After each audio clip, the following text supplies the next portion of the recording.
Our episodes deal with serious and often distressing incidents. If you feel at any time you need support, please contact your local crisis centre. For suggested phone numbers for confidential support, please see the show notes for this episode on your app or on our website.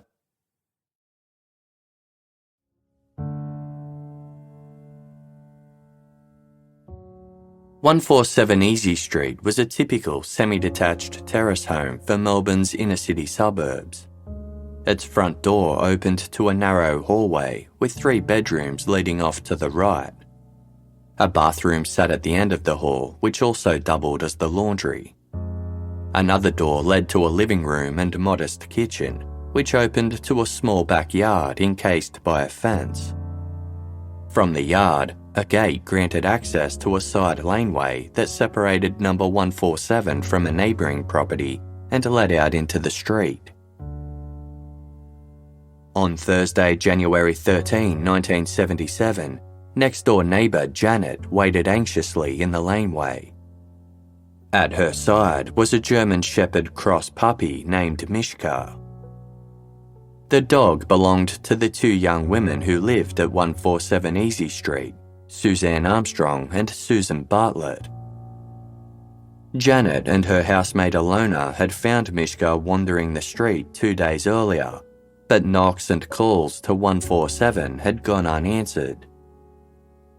Janet and Alona had kept Mishka secured in their backyard, waiting for the 2 Sues to come looking for her, but no one did.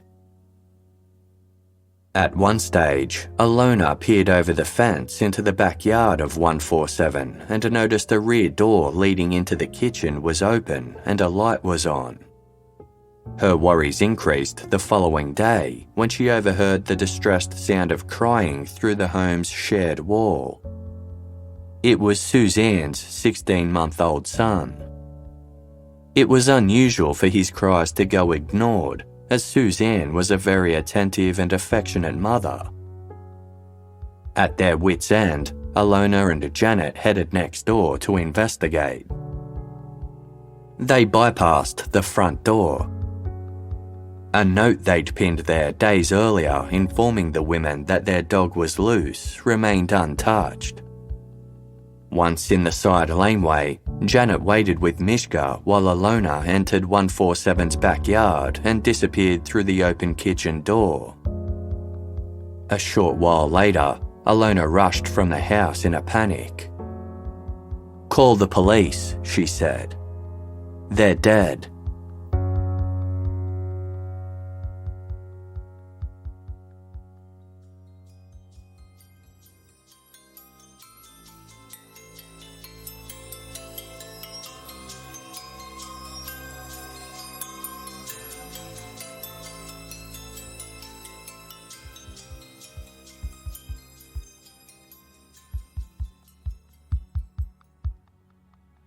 It took 2 calls to 000 and over 20 minutes before a single police officer finally arrived at 147 Easey Street. Alona met him outside and led him into 147's backyard via the side laneway, along the same route she had taken almost half an hour earlier. Mishka's vacant kennel sat under the kitchen window near the open back door. The officer stepped inside into the narrow kitchen with its bric-a-brac-filled shelves and onwards to the living room. So far, nothing seemed out of the ordinary. There was a couch, television, and record player. Everything appeared neat and in order.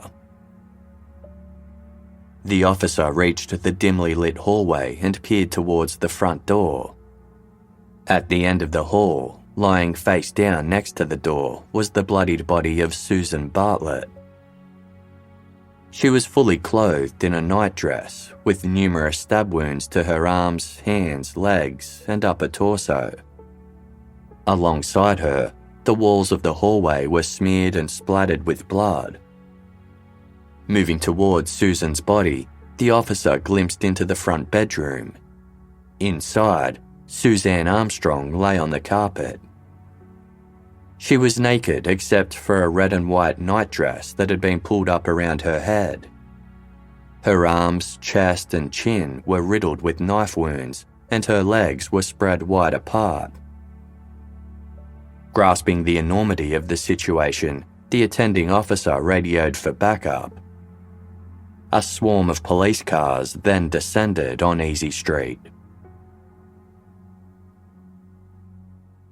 The Bartlett family hadn't been too pleased when Susan announced that she was moving to Collingwood in October of 1976. Located 4 kilometres from Melbourne's CBD, the semi-industrial area had a checkered past. Even though it was gaining popularity with students and young people looking to take advantage of the cheap rent, it still had a reputation as one of Victoria's roughest suburbs. Crime rates were high, and drugs and gangs were an ongoing problem. But for 27-year-old Susan Bartlett, who went by Sue, Collingwood offered everything she needed. There was a milk bar on the corner, reliable public transport nearby, and it wasn't far from the high school where she worked as an art teacher. The house at 147 Easey Street was basic but cosy, and the rent was much more affordable than the place in nearby Richmond where she had been living previously. Furthermore, Sue was looking forward to living with her friend, 28-year-old Suzanne Armstrong. The two knew one another from high school, having both grown up in the country town of Benalla. The women had a lot in common. Both were intelligent, creative and sociable, and they shared a love of cooking and travel. They'd recently explored the Greek islands together, proving they could live alongside one another without issue. Sue also had a great affection for Suzanne's toddler son, Gregory.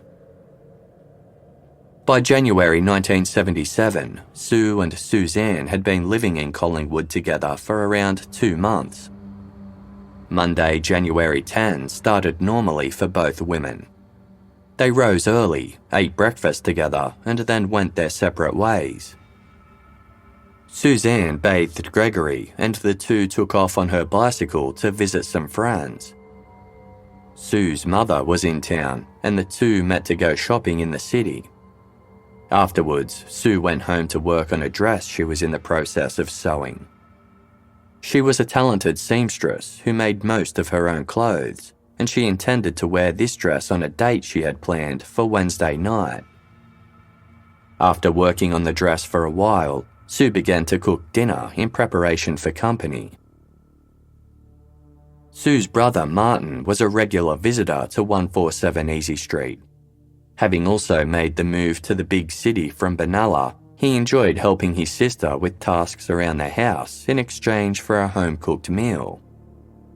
Sue's stereo had recently broken, so Martin agreed to come over for dinner and then have a go at fixing it.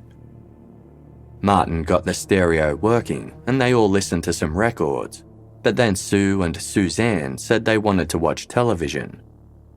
One of their favourite shows, The Sullivans, was about to start, and they were keen to see it once Suzanne put her son down for the night.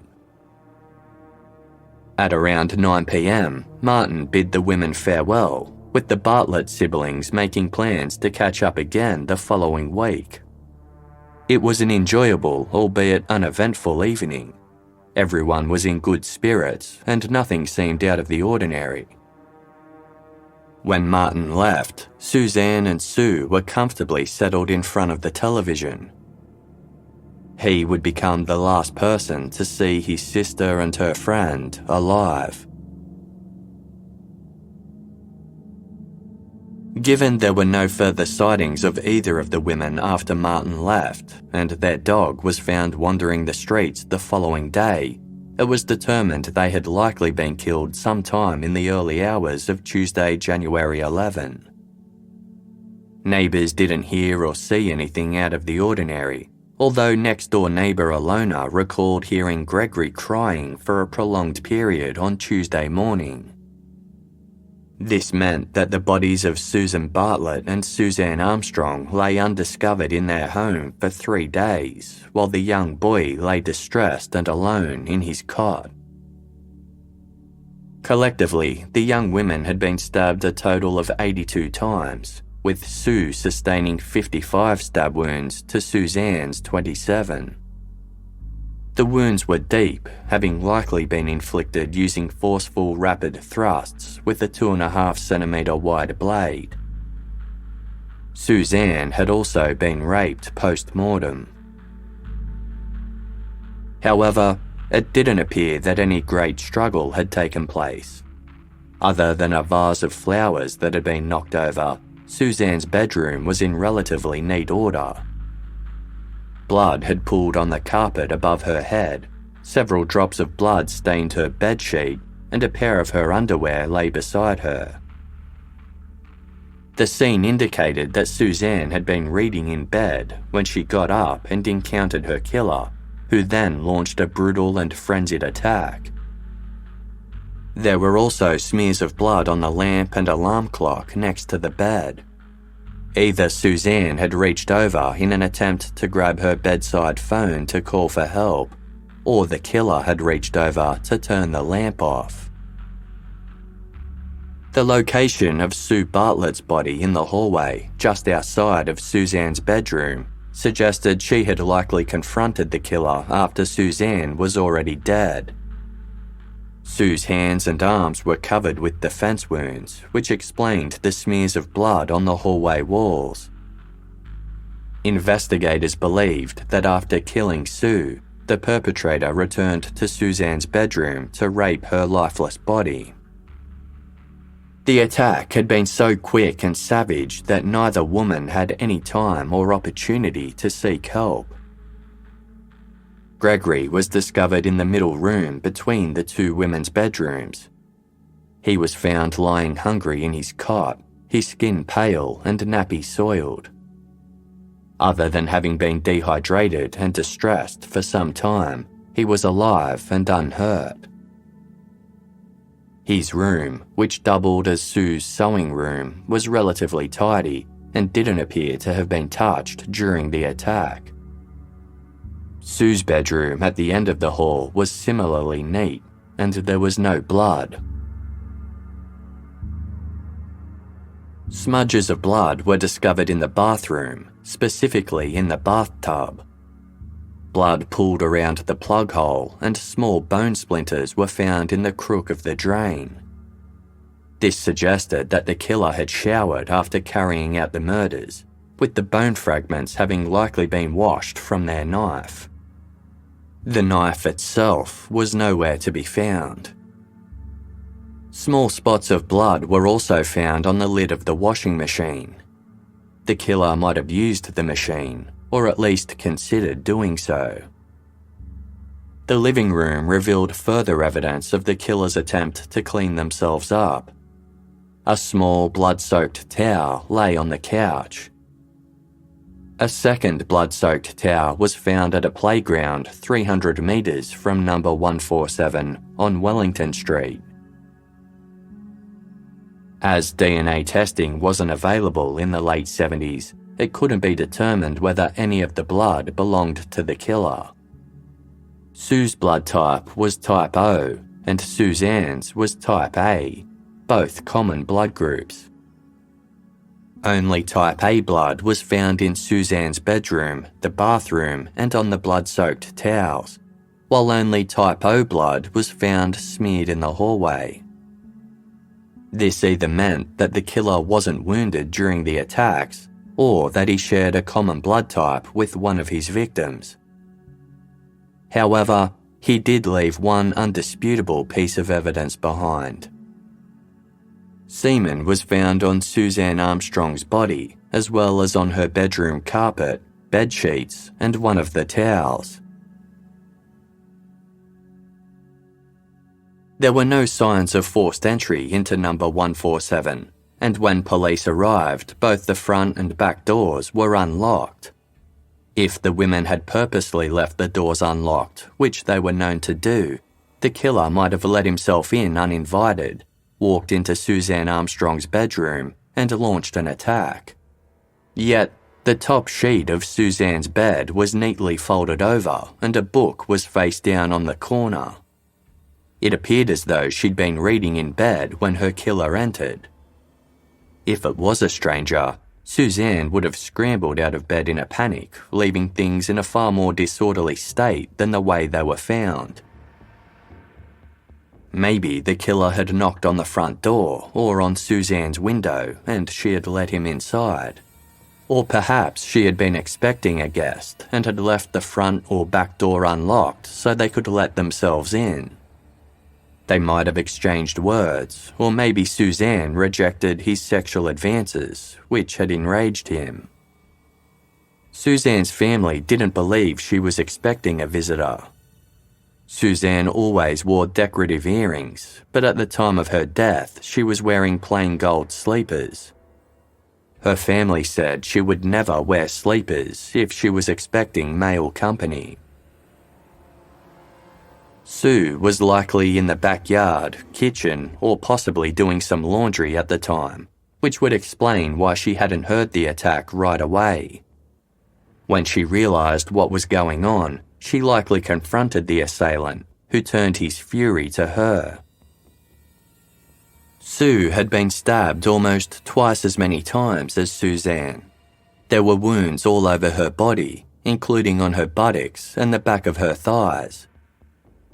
The killer had continued his attack even after Sue lay incapacitated and face down on the floor. However, the level of overkill Sue endured didn't necessarily mean that she was the killer's main target. The fact that Sue hadn't been sexually assaulted, whereas Suzanne had, indicated that Suzanne was most likely the intended victim. Sue might have been killed in such a vicious way because she took the perpetrator by surprise and he wanted to ensure there were no witnesses. The question remained, who would want to hurt these two young women, and why?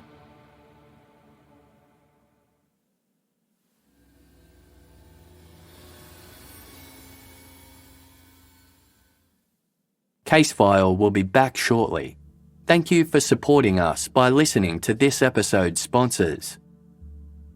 The key to a motivating and fun fitness routine is to keep things fresh so you don't burn out doing the same thing over and over. Peloton is pushing you further with so much new stuff on the Peloton Bike and Peloton Bike Plus. There's new classes, new music, and new ways to keep your workouts fun and motivating. Peloton is also stepping into the boxing ring with its newest discipline, no gloves needed. Discover a fast, furious, and fun workout with Peloton instructors in your corner. Even if you've never boxed before, these classes will have you working up a sweat while working on the fundamentals of form, footwork, and combos that will keep you on your toes. If you're like me, no workout is complete without some tunes.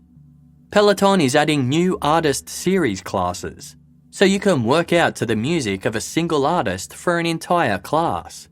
Choose from pop and rock to hip-hop and EDM. There's over 100 artist series to pick from. Peloton has a workout for every day and schedule. De-stress from a long day with 30 minutes of strength and 20 minutes of cardio, or do a quick 15-minute total body class before work.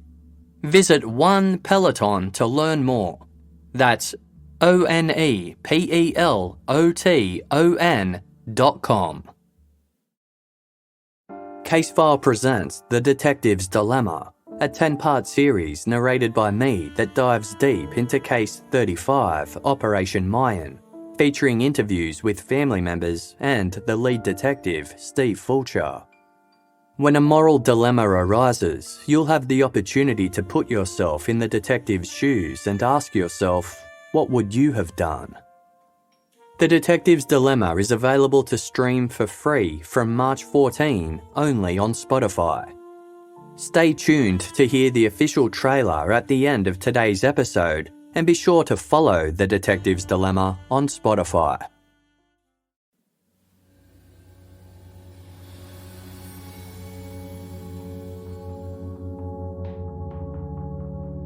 When investigators initially examined Sue Bartlett's bedroom, nothing appeared noticeably out of place. However, upon closer inspection, they realised something wasn't quite right. Sue's bed sat directly under a window which looked out to the side laneway. The blind on the window had fallen away at the corner, and underneath was a dirty shoe print on Sue's bedspread. After news of the murders hit the press, a tobacco salesman named Colin Fowler, not his real name, showed up at the police station claiming he was the one who left the shoe print. Colin explained that on Tuesday, January 11, he was growing worried about the fact he hadn't heard from Sue in a couple of days. The two had met the previous week and had a date planned for Wednesday evening. Colin had been trying to call Sue to confirm the details, but nobody was answering the phone. He wondered if she might have given him the wrong number by mistake. Colin liked Sue and was eager for their date to go ahead. On Tuesday night, he had a few too many drinks and decided to stop by Easey Street. Colin was familiar with the house, having spent the night there. He headed down the side laneway and knocked on Sue's bedroom window. There was no reply. Not thinking straight on account of being inebriated, Colin decided to climb in through the window and check Sue's phone to make sure he had been calling the right number. As he clambered through, he knocked the window blind off in the process before leaving his dirty shoe print on Sue's bed. Colin crept up the dark hallway and into the living room. The light was on in the kitchen, so he managed to find the phone, which had its number displayed on the dial. It confirmed that he'd been calling the right number. So where was Sue?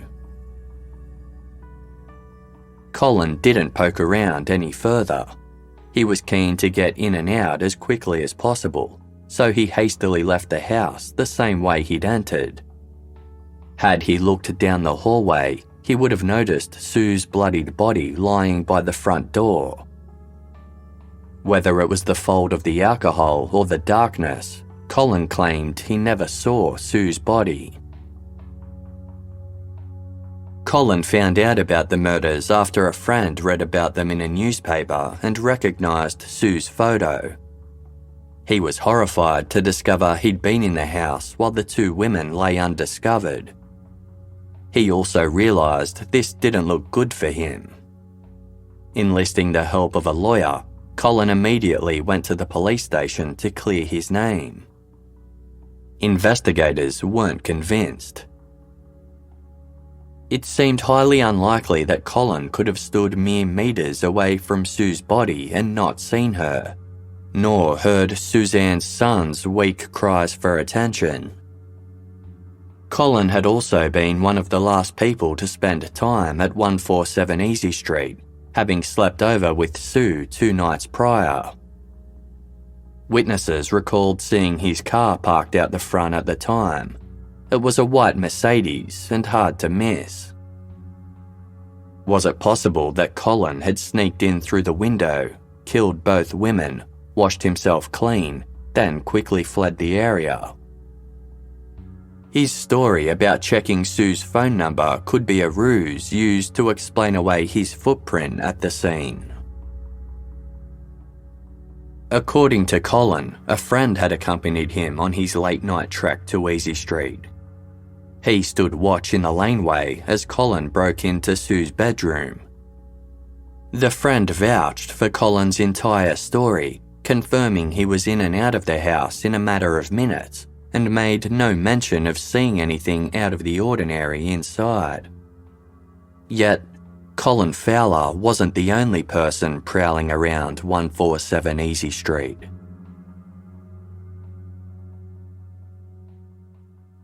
In the kitchen, investigators discovered an envelope tucked under an ashtray on a table. A phone number was written on the back of it, along with the message to ring now. It was an urgent request, as the word now was capitalised and had been followed up with an exclamation mark. Alongside the phone number was the name Barry Woodard. 31-year-old Barry Woodard was thrilled when he was set up on a blind date with Suzanne Armstrong late in 1976. They were introduced by Suzanne's sister, who was going out with Barry's brother. Barry and Suzanne got along great. Although they had only been on 3 dates, Barry could feel himself falling for Suzanne, and he even began considering marriage. On Sunday, January 9, 1977, Suzanne joined Barry for dinner at his sister's house in the suburb of Northcote, where Barry was staying at the time. He worked as a roving shearer, which meant he was constantly moving around, but he typically stayed at his sister's house on weekends. After dinner, he dropped Suzanne back at Easey Street. Barry was invited inside for coffee, and Suzanne suggested he stay the night, but as he was expecting a call regarding a shearing job early in the morning, Barry declined the offer. He drove back to Northcote at around midnight. The next morning, Barry didn't get the job call he was expecting. He called Suzanne to let her know that he wouldn't be working after all, but nobody answered the phone. The two had already discussed another dinner date for Tuesday evening, and Barry was keen to lock in the details. He kept calling Suzanne, but the phone continued to ring out. By Tuesday evening, he still hadn't heard from Suzanne to confirm what time she wanted to be picked up that night. Barry tried calling her several more times, but with no success. By Wednesday afternoon, Barry was really starting to worry. Although he hadn't known Suzanne long, it simply wasn't like her to flake on their plans without being in touch. He shared his concerns with his brother, and the two decided to drop by Easey Street to make sure everything was okay. They arrived at around 8:30 p.m. on Wednesday. It didn't look like anyone was home. No lights were on inside, and there was a note pinned to the front door. The two brothers walked down the side laneway and through the rear gate into the backyard. A light was on in the kitchen, and the back door was slightly ajar. Barry knocked on the door and yelled out Suzanne's name. There was no reply. He figured she couldn't be too far away, but the thought of entering the house without permission made Barry feel uneasy. The brothers decided they'd just duck inside quickly to leave Suzanne a note. They went into the kitchen, scribbled Barry's number down on the back of an envelope, and left it on the table. Barry's brother suggested they check the bedrooms, but Barry didn't feel comfortable going any further, so they left via the back door and returned to their sister's house. Had they headed down the hallway, they would have encountered the dead bodies of both women. On Thursday morning, Barry called 147 Easey Street again. Finally, someone picked up the phone. It was a homicide detective who broke the news about the murders. Barry was in shock. When he identified himself, the detective recognized his name from the envelope on the kitchen table. He immediately sent authorities to Barry's sister's house to bring him to the police station for questioning. Barry insisted he had nothing to hide. He hadn't noticed anything unusual at 147 Easey Street when he visited on Wednesday night, nor had he heard Gregory crying. Barry said that if he had, he would have gone down the hallway to see if everything was all right. As for the night of the murders, Barry told police he and his brother went drinking at a pub before returning to their sister's home where they were both staying. They ate a late dinner, had some more drinks, and watched television. Barry said he went to bed around midnight and didn't get up until early the next morning. His sister verified this alibi. She had stayed up until 2 a.m. and didn't recall seeing Barry leave the house at any point, When she got up at 6:30 a.m, she brought Barry a cup of coffee. There was nothing unusual about his appearance or demeanour. Barry was heartbroken by the news of Suzanne's death. He declared his love for her via the press, saying he was very fond of Suzanne's son and would happily adopt him. Investigators weren't so sure. Barry's own admissions had placed him at the scene of the crime before the bodies were discovered, and it seemed a bit strange that he wouldn't have checked the entire house if he was that worried about Suzanne. They also couldn't rule out the possibility that he had sneaked out of his sister's house during the night without anyone noticing. Given he was dating Suzanne at the time of the murders, he was an obvious suspect.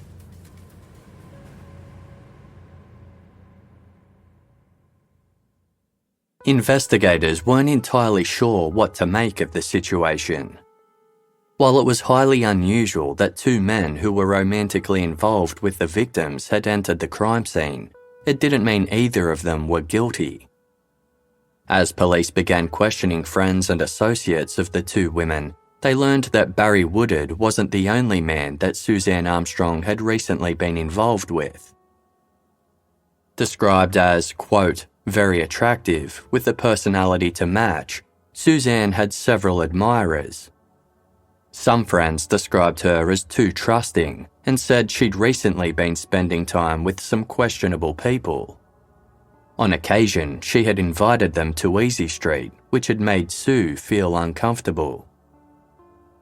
One such person was a former police officer who had been kicked off the force for sexually assaulting female motorists while on the job.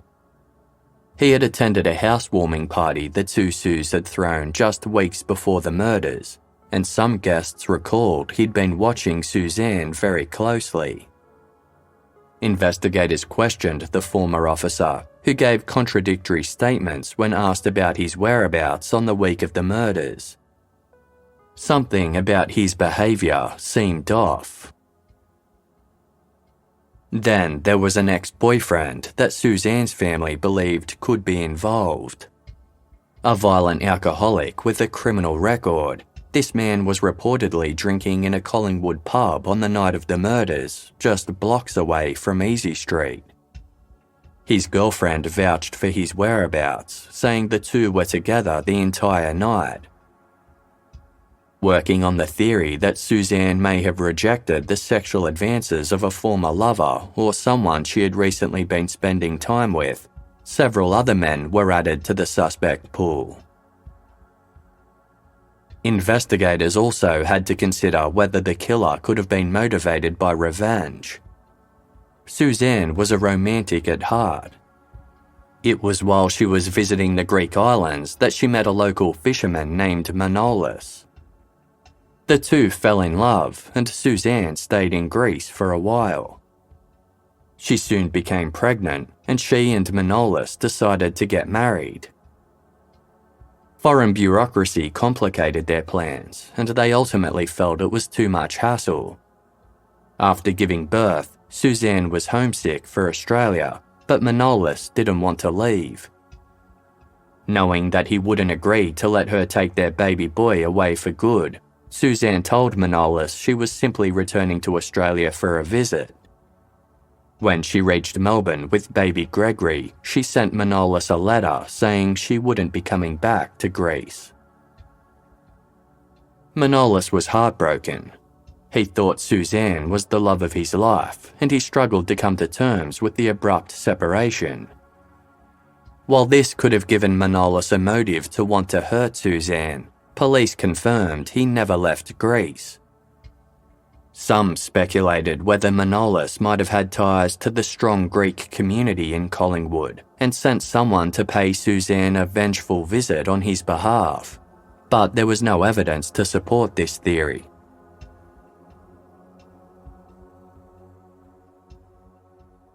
While evidence indicated that the killer targeted Suzanne Armstrong, this couldn't be said with absolute certainty.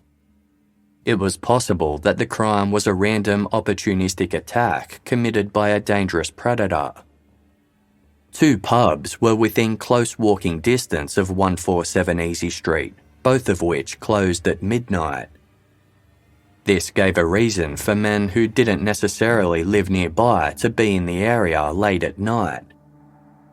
Police couldn't discount the possibility that someone unknown to the victims had committed the crime in a drunken rage. Detectives got to work at gathering the names of all known sex offenders, both locally and interstate.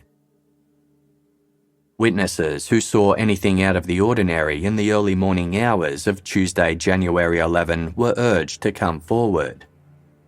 Dry cleaners who may have laundered blood-stained clothing were also told to contact the authorities.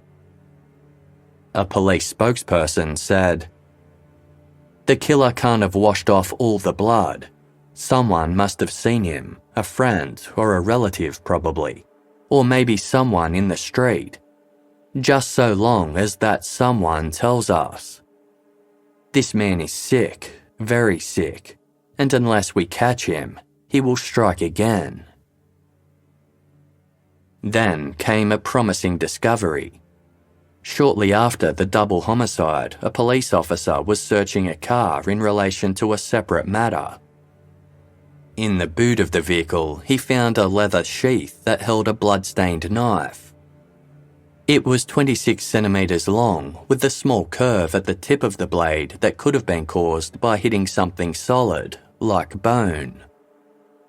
The vehicle's owner strongly denied having anything to do with the Easey Street murders. He insisted he had found the knife on the platform of the Victoria Park railway station, 450 metres northeast of the murder scene. He'd come across it on Monday, January 10, sometime between 10:20 and 11 p.m. Although this seemed highly suspicious, the owner of the vehicle was quickly ruled out. Not only did he have an alibi for the night of the murders, others also vouched for his story about finding the knife. Investigators ultimately discounted the knife as the murder weapon, given that it was found only 90 minutes after Sue Bartlett's brother, Martin, left Easey Street. It didn't seem possible that the killer could have conducted such a frenzied attack, spent time in the house cleaning himself up, and then made it to Victoria Park Station in such a short time frame.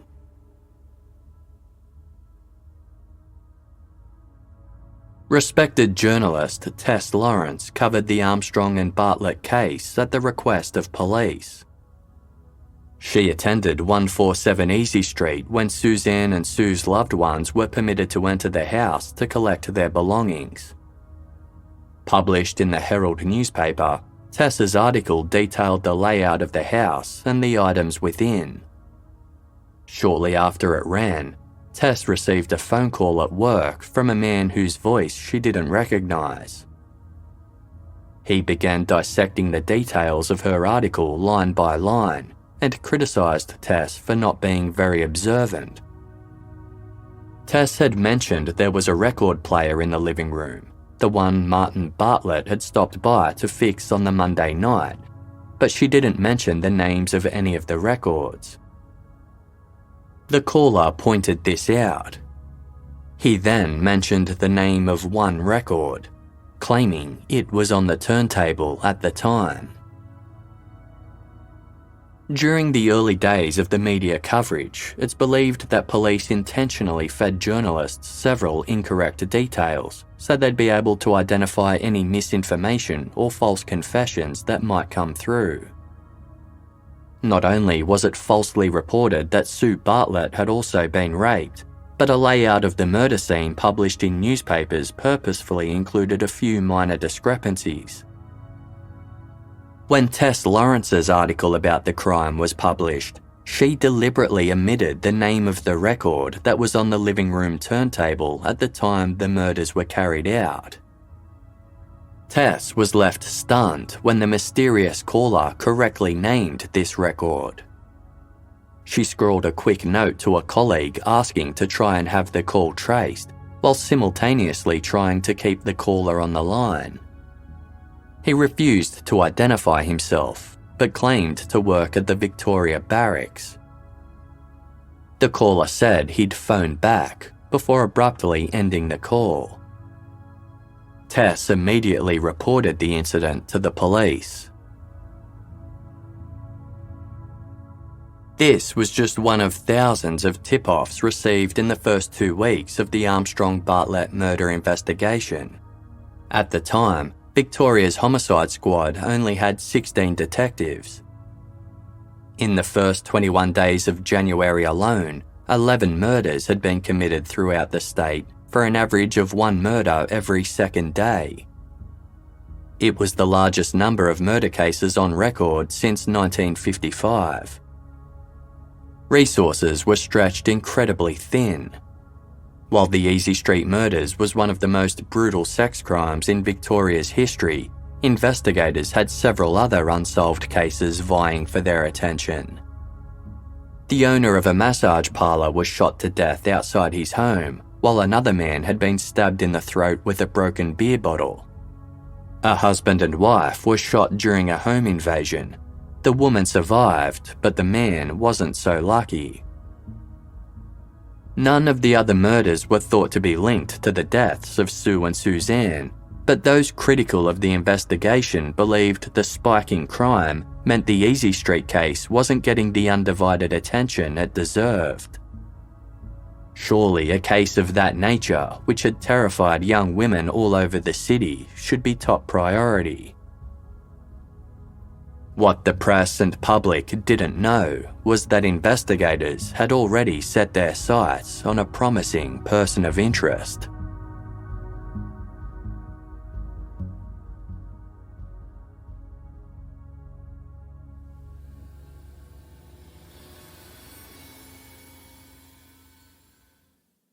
Casefile will be back shortly. Thank you for supporting us by listening to this episode's sponsors. How many free trial subscriptions end up costing you hundreds, if not thousands of dollars, long after forgetting to cancel? Fight back against scammy subscriptions with Truebill. Truebill is the new app that helps you identify and stop paying for subscriptions you don't need, want, or simply forgot about. On average, people save up to $720 a year with Truebill. Because some companies make subscriptions hard to cancel, Truebill makes it incredibly simple. Just link your accounts and Truebill will cancel your unwanted subscriptions in one tap. And your Truebill concierge is there when you need them to cancel unwanted subscriptions, so you don't have to. Truebill has over 2 million users and helped them save over $100 million. Like Jennifer B., who says, "With the Truebill's help, our family has saved $587 a year on unnecessary subscriptions. I really didn't understand how Truebill could help me until we decided to save for a very large home purchase." Don't fall for subscription scams. Start cancelling today at truebill.com/casefile.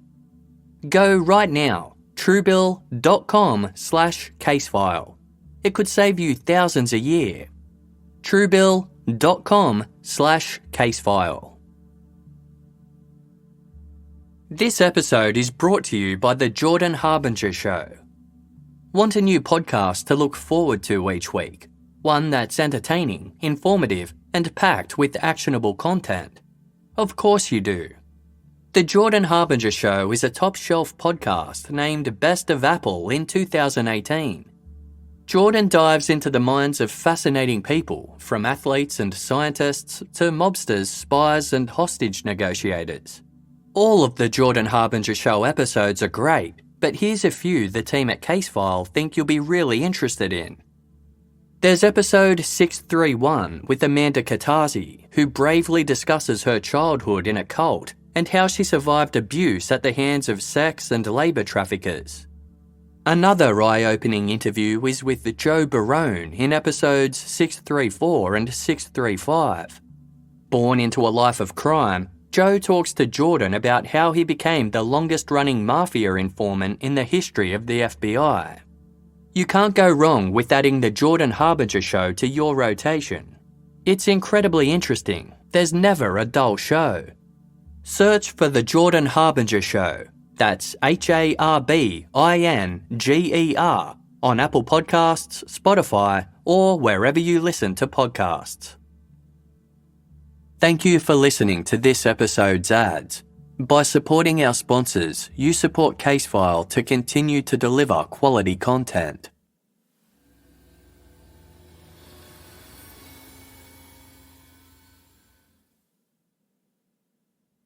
"21-year-old crime reporter John Grant worked at the same newspaper as Easey Street resident Alona. Although the two colleagues weren't particularly close, they had gone out together on the night of Monday, January 11. Alona felt sorry for John. He'd been having a tough time lately. There were some rumours circulating about him at work, and he had a difficult home life. They ended up back at 149 Easey Street having drinks and playing pool in Alona's lounge room until the early hours of the morning. By 2 a.m, it was too late for Grant to make his way home, so he decided to sleep on the couch.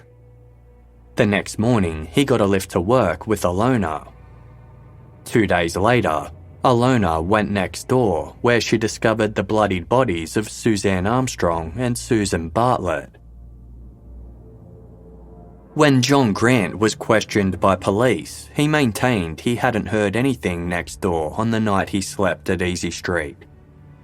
While this wasn't suspicious in and of itself, there was something about John Grant's presence in the neighbourhood that immediately raised a red flag.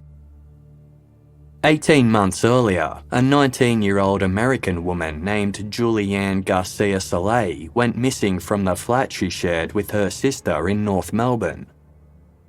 On the night she disappeared, Julianne invited 3 men whom she had recently met over to her flat to discuss the possibility of opening a restaurant. The men claimed that Julianne left at around 10:30 p.m. to make a phone call from a public payphone and never returned. They eventually got sick of waiting and decided to leave. Police weren't convinced of their story. Not only were several items missing from the flat, including $125 cash and a carving knife, but a blood-soaked towel was also found, and a pair of Julianne's underwear was on the floor. Furthermore, one of the men who had visited Julianne that night was a known career criminal named Joseph John Power, who had faced prior murder allegations. One of the other men was John Grant.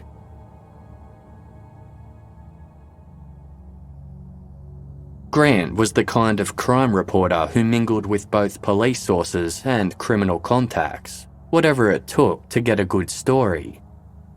His gift of the gab and hard-drinking ways meant he could work both sides, but this time his close connections with the criminal world had left him in hot water. Grant claimed he had left Julianne's house before the other 2 men. He remembered it specifically because he'd called his editor and asked for permission to take a taxi home that could be reimbursed as a work expense. Police didn't necessarily think that Grant was involved with Julianne's disappearance. They did, however, suspect that Joseph John Power had something to do with it. The problem was that Power had recently made allegations of misconduct against Victoria Police after they accused him of another murder, and an inquiry into his complaint was currently underway. Because of this, police were wary of investigating him for Julianne's disappearance, and they didn't pursue the matter any further. John Grant claimed it was an unfortunate coincidence that he was with Julianne on the night she disappeared, and next door to Suzanne Armstrong and Sue Bartlett on the night they were killed. Police interrogated him for an entire day, but he staunchly maintained his innocence. Alona said she didn't hear Grant get up or leave the house after he went to bed. Her flatmate Janet was reading in bed until 4 a.m. and didn't hear anything either. When Alona woke up the next morning, Grant had already showered and was wearing the same clothes as the night before. They were clean and dry, with no visible stains. There was nothing unusual about his behaviour that day or in the days following. Although there was no evidence to suggest John Grant was involved with the Easey Street murders in any way, that didn't stop the speculation. After all, what were the chances that one crime reporter could be in the wrong place at the wrong time on two separate occasions? Police also believed the Easey Street killer had knowledge of forensic procedures, which Grant did given his line of work.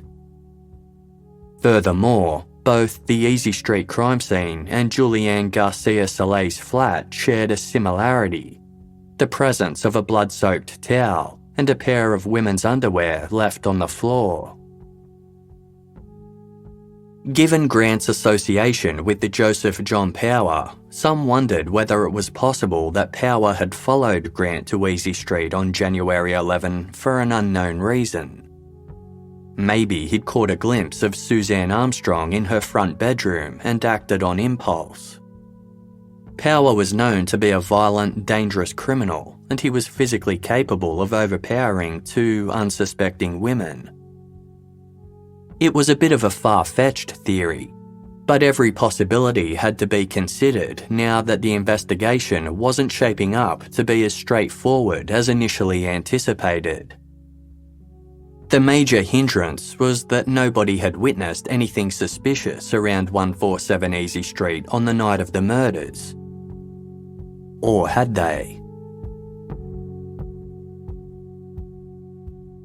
Gladys Coventry was a veteran of Easey Street, having lived in number 145 since 1963. According to the book Murder on Easey Street by Helen Thomas, the elderly Gladys made a habit of sitting in her kitchen late on summer nights to take advantage of the cool evening breeze. Tuesday, January 11, 1977 was no different. But as Gladys enjoyed the fresh air on that hot night, she peered outside and noticed something at number 147. Her home was on the opposite side of the laneway to Sue and Suzanne's, and from her vantage point, Gladys could see directly into their kitchen. There was a man standing at the sink, washing his hands repeatedly. It also looked like he was scrubbing on a piece of clothing.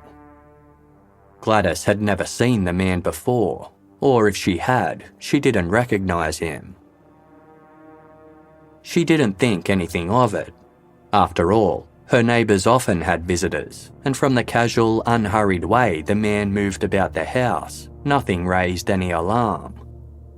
It was only when Gladys heard about the murders several days later that she was reminded of the sighting.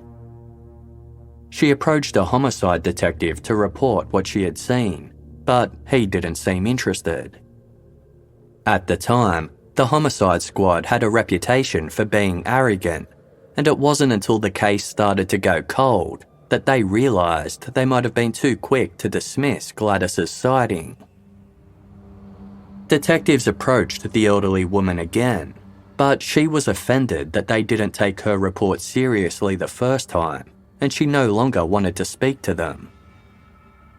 Detectives were so interested in the sighting that they even sent a doctor to Gladys's house under the guise that he was performing a welfare check, in the hopes he could get her to talk.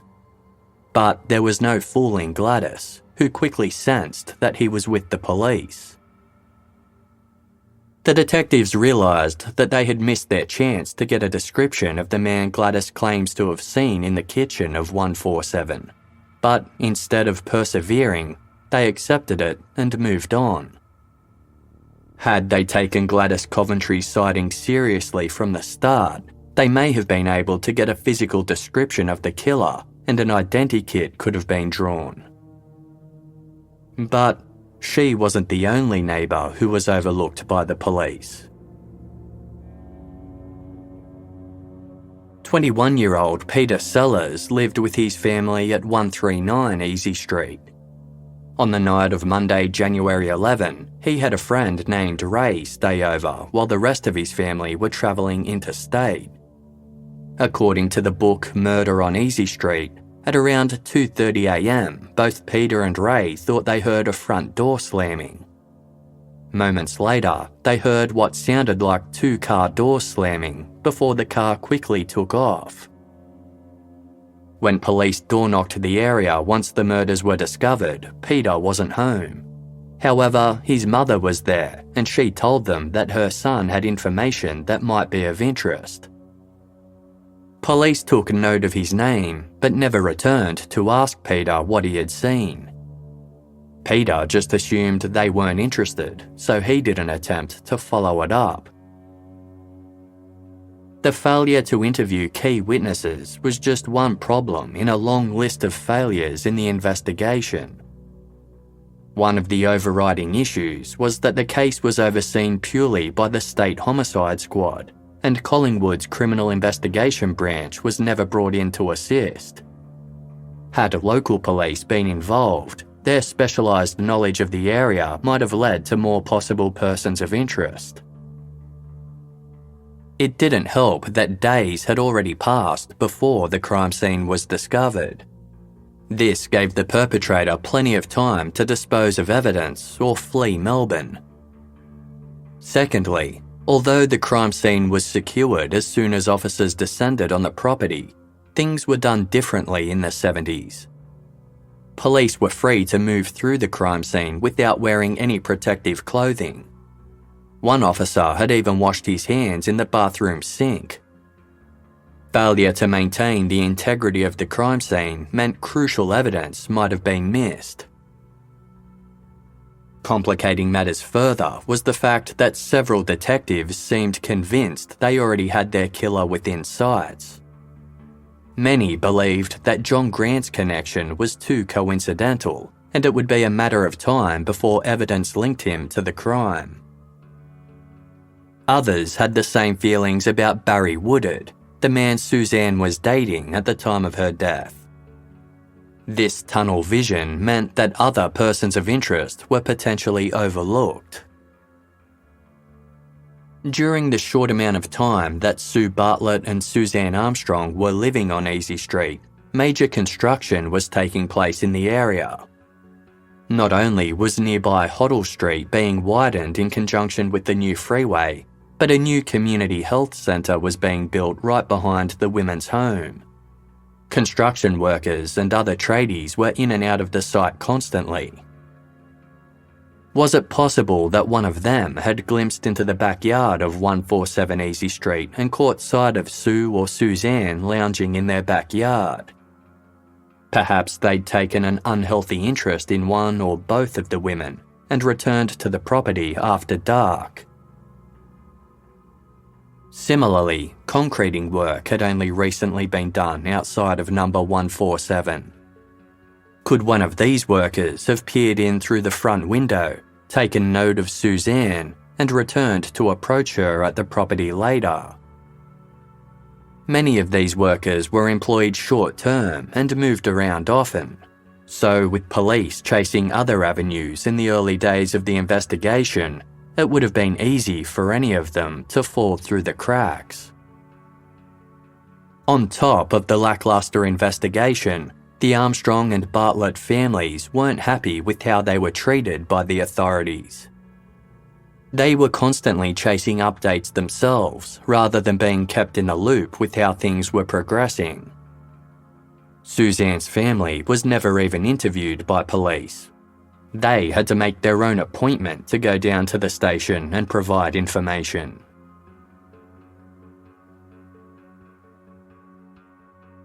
By July, 6 months had passed and police were no closer to making an arrest. An inquest into the murders was held at the Melbourne Coroner's Court, but no new evidence was presented. The coroner concluded that Suzanne Armstrong and Susan Bartlett had been brutally killed by an unknown person or persons, and shed no light on who that person might be. Suzanne's sister Gail was given custody of young Gregory, and in December her family applied for victims of crime compensation on Gregory's behalf. This was a standard payment of up to $5,000 issued by the Victorian Crimes Compensation Tribunal for dependents of victims who were injured or murdered in a crime. In another blow to the Armstrong family, the tribunal rejected the application on the basis that Gregory was legally considered an illegitimate child because Suzanne hadn't been married to his father. When word spread about the rejection, the people of Australia were outraged. They rallied behind Gregory, with the Victorian Premier announcing he'd make sure Gregory received compensation even if he had to change the laws to do it. The following year, the law was updated and Gregory received $5,000 compensation paid into a trust that he could access on his 18th birthday. The 1-year anniversary of the murders passed with no breakthroughs in the case, despite a $50,000 reward for information being announced. The public and investigators alike found it difficult to believe that the perpetrator continued to go undetected. Surely there must have been something in their behaviour after the crime that tipped somebody off. Perhaps this person had been a heavy drinker who avoided alcohol abruptly following the crime. Maybe their mental health had taken a sudden downhill turn. It was also hard to believe that someone would commit a crime so brutal and then never re-offend. Suzanne's sister Gail told the media, "We'll never really get over this until the fellow is caught. You walk around not knowing who did the murder. It could be the bloke next door." 1 week later, the Armstrong family were again devastated when Suzanne's father died from severe burns he had recently sustained from battling a bushfire. His was yet another life tragically lost within the Armstrong and Bartlett families in the aftermath of Suzanne's and Sue's murders. Sue's father had a fatal heart attack upon learning that his daughter had been killed. The next day, one of Sue's aunts also had a heart attack and passed away. Investigators kept an eye out for similar crimes that could potentially be linked, but Easey Street remained in a league of its own. Some thought the killer might have already passed away, perhaps by suicide, or had been jailed for an unrelated offence. With no new information and other cases demanding attention, the case went cold. Cursed by its reputation as the murder house, number 147 Easey Street remained empty for 6 years, as still and silent as the investigation itself. The house eventually sold at a discounted price, and the new owner renovated it extensively, tearing out the old wooden floorboards. Decades after the double homicide, the case was reopened. The new detectives casting their eyes on it for the first time were expecting to have boxes of information to sift through. However, when they asked for the documents, all they were given was a skinny manila folder containing a few flimsy statements. By the late 90s, forensic technology had improved dramatically and cold cases were starting to be solved using DNA. Victoria Police were hopeful these advances would reveal the identity of the Easey Street killer once and for all. There were still 8 key suspects on their list, including Barry Woodard and John Grant, and each one of them agreed to provide a blood sample. DNA from their blood was tested against the semen of the killer. None were a match. This outcome was a major blow. For years, investigators and the Armstrong and Bartlett families had held out hope that DNA would be the clue that finally held the answers. New leads had long since dried up, and now that the physical evidence eliminated the major persons of interest, it seemed increasingly unlikely that the case would ever be solved. Then, in September 1999, a postcard arrived at various media outlets across the city.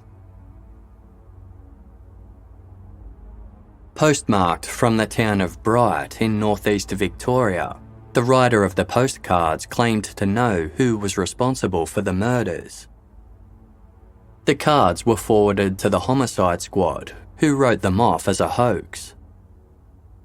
Then, in early 2004, a series of letters arrived at the home of Suzanne Armstrong's mother and stepfather. Written in scrawling cursive, they were from the same person who'd authored the postcards 4.5 years earlier. His name was Peter Collier, and he openly criticised the police for not taking his previous claims seriously. As reported in the book Murder on Easey Street, Peter had been a patient at Melbourne's Larundel Psychiatric Hospital in early 1977. In late January, his friend, 30-year-old Anthony Thomas Christie, was also admitted after attempting to end his own life. Christie spent 10 days in a coma before regaining consciousness. 3 weeks later, Peter was sitting in a group therapy session with 7 other patients, including Christie, when Christie made a startling revelation. After having sex with women, he felt an overwhelming desire to kill them with a carving knife. Peter was stunned. He started to put 2 and 2 together. He knew Christie had a criminal past, and the timing of the suicide attempt had him questioning whether Christie could have committed the Easey Street murders and then tried to take his own life because of it. In one of the letters to Suzanne's family, Peter wrote, "This is only guesswork, but I knew Christie, and it's the only thing that makes sense to me. I don't believe for a moment that Suzanne was raped. It's possible, but highly improbable. If you're capable of butchering 2 women, you're capable of making out that one of them was raped. A far more likely scenario is that Suzanne and Christie were involved in pillow talk. He's told Suzanne that he's killed a couple of crims. He'd hinted that to me. The women have decided to get rid of Christie, and they have threatened him with the police. He's lost control. They're dead. What would have made him lose control? His hatred for the police." Peter explained that he didn't speak up at the time because he was suffering from poor mental health himself. He couldn't believe that the staff at Larundel had failed to pass the information on to the relevant authorities. It haunted him to this day, bolstered by the fact that Christie had since passed away without facing any consequences. In another letter, Peter wrote, "There is one way to get the truth out, and that is to put it out on the internet that Anthony Thomas Christie is the Easey Street killer. That would put some pressure on the creeps covering up the truth." Suzanne's family reported the information to police, who dismissed Peter Collier's theory. Apparently, this wasn't the first time he'd made these kinds of claims to bereaved family members. It wouldn't be the last time either. In November 2005, Easey Street was abuzz when several residents found a letter in their mailboxes from Peter. Written in black texter in all capitals, it read, "Larundel Hospital protected Anthony Thomas Christie for the Easey Street murders for years." While it was clear that Peter had an ongoing fixation with the case, there was no evidence to back his claims. Although, if the killer was being held in a mental health facility, that would explain why no similar crimes were committed after Suzanne Armstrong and Sue Bartlett's murders. That's one element that continues to baffle investigators. It just didn't seem plausible that someone could commit such an extreme, brutal murder, then go on to live a normal life without ever killing again. By January 2017, 4 decades had passed and police were still no closer to making an arrest. If anyone other than the killer knew who was responsible, they had either taken their secret to the grave or continued to live with the knowledge. In the hopes of enticing someone to talk, Victoria Police announced a $1 million reward for information, as well as possible indemnity against prosecution for anyone who came forward. A police spokesperson said, "We believe after 40 years, someone out there knows something, and it is time for them to come forward.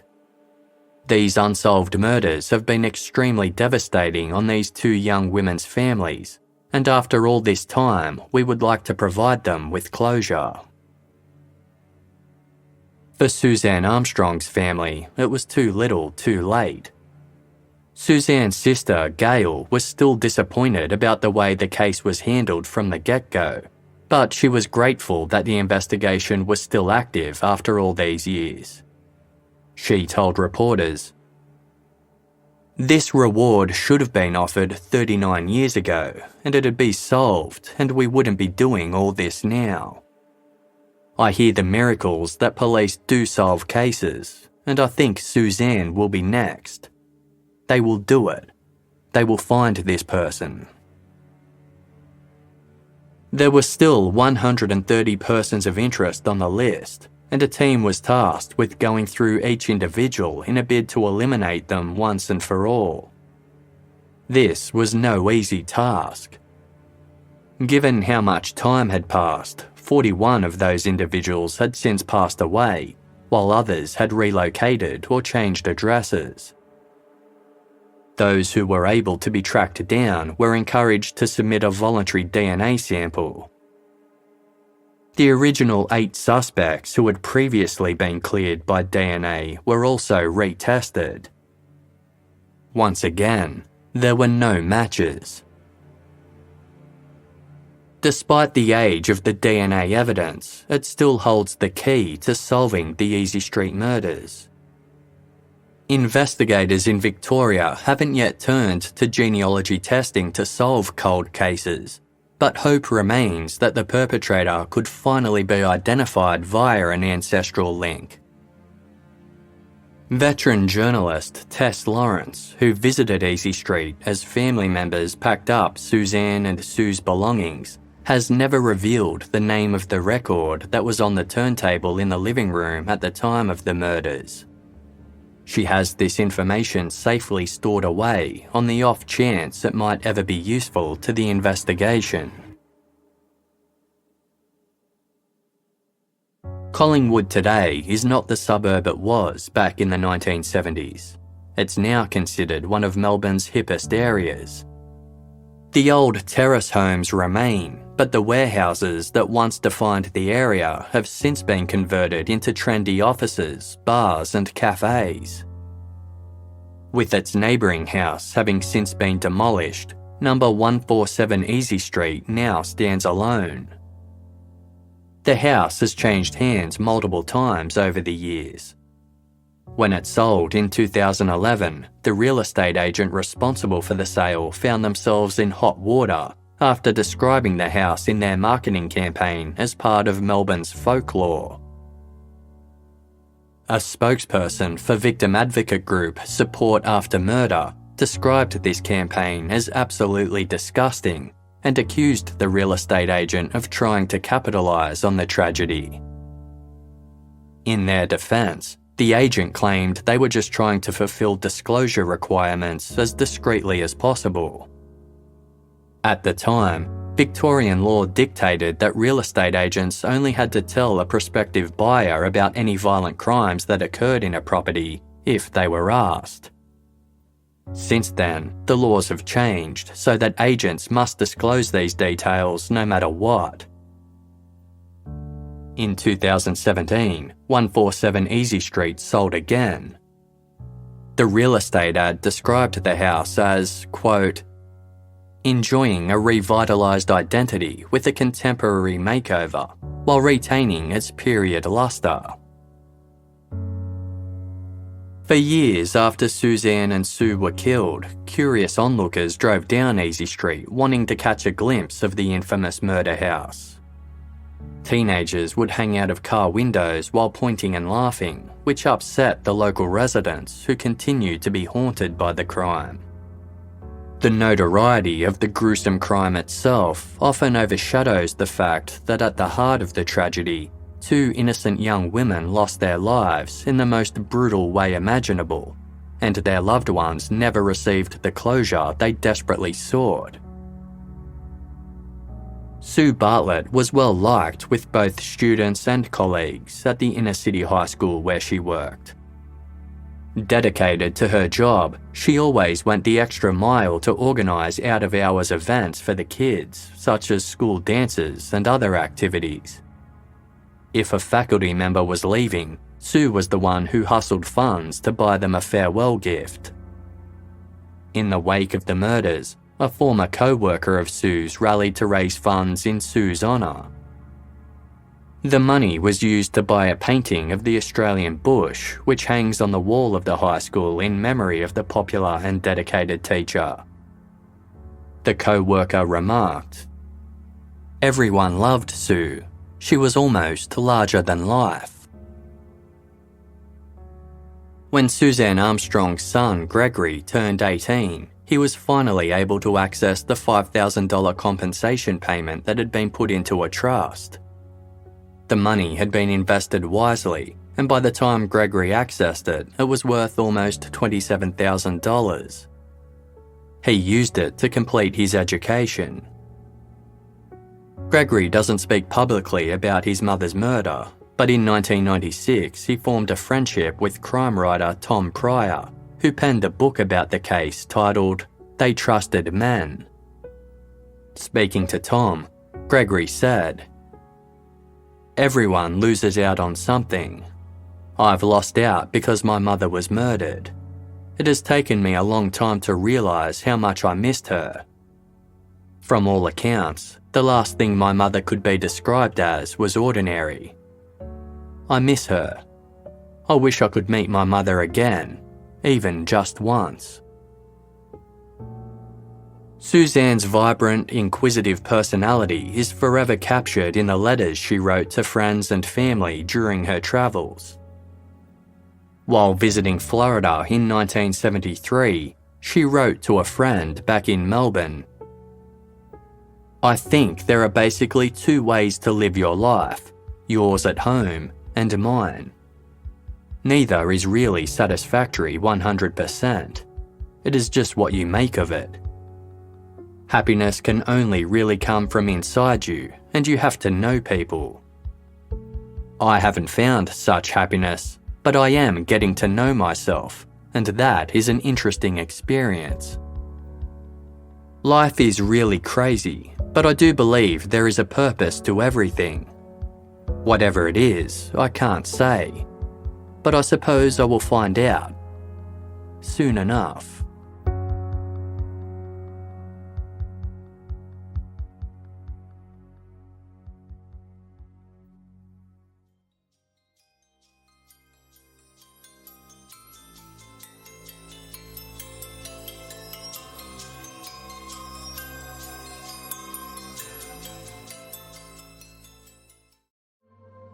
In 2016, Casefile covered the disappearance of 22-year-old Shawno Callahan.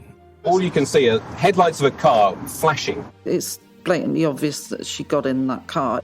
Whoever had taken her had done it for criminal purposes. Now, hear firsthand from loved ones and lead investigator Steve Fulcher as we unravel how the case unfolded and the minefield of legal and ethical dilemmas encountered along the way. Therefore, there's only one way to do this. It was at that point that Steve Fulcher decided to take an extraordinary gamble. Her life is my responsibility. All I could do was plead with him for her life. When a killer confesses, do you listen? He said, "You and I should have a chat." The fact of his guilt was unequivocal. But what if one interpretation of the law says you shouldn't accept the confession? When he got taken to Swindon, he got a lawyer. All that conversation Those vital confessions disappeared, of no value. What they were doing? What were they doing? What happens to the cop who believes he's making the right choice? The whole reason we were there was losing sight. What was wrong in getting a confession from a murderer? He'd obviously rehearsed this line that he ended with, which was, "It was a pleasure to ruin your career, you corrupt bastard."